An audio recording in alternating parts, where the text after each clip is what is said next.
Hello guys, welcome to my channel. ఈ వీడియోలో అయితే రవ్వ లడ్డు ఎలా చేసుకోవాలో చూసేద్దాం. ముందుగా అయితే స్టవ్ మీద ఒక పాన్ పెట్టుకొని దానిలో అయితే గీ వేసేయండి.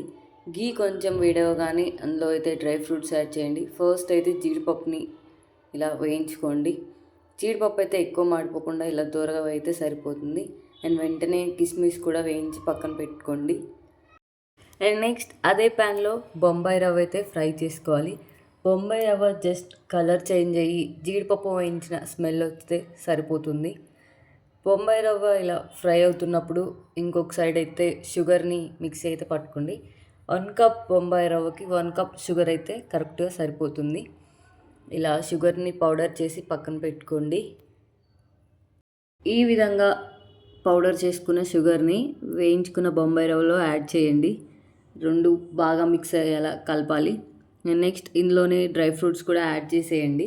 అంతే, డ్రై ఫ్రూట్స్ యాడ్ చేసిన తర్వాత అన్నీ బాగా మిక్స్ అయ్యేలా ఒకసారి అయితే కలపండి. అంతే. అండ్ నెక్స్ట్ అయితే ఒక గిన్నెలో పాలైతే ఇలా గోరువెచ్చగా వేడి చేసుకోండి. ఆ పాలని ఇలా మనం లడ్డు చేసుకునే ముందు ఇలా కలిపి లడ్డూలు చేసుకోవడమే. వేడిగా ఉన్నప్పుడే లడ్డూలు చేసుకోవాలి, లేదంటే లడ్డు కట్టడానికి రాదు. ఇలా వేడివేడిగా ఉన్నప్పుడే లడ్డూలు చుట్టుకోండి. అంతే, ఎంతో టేస్టీ అయిన రవ్వ లడ్డు అయితే రెడీ అయిపోతుంది. ఈ వీడియో మీకు నచ్చినట్టయితే please like, share, comment and don't forget to subscribe.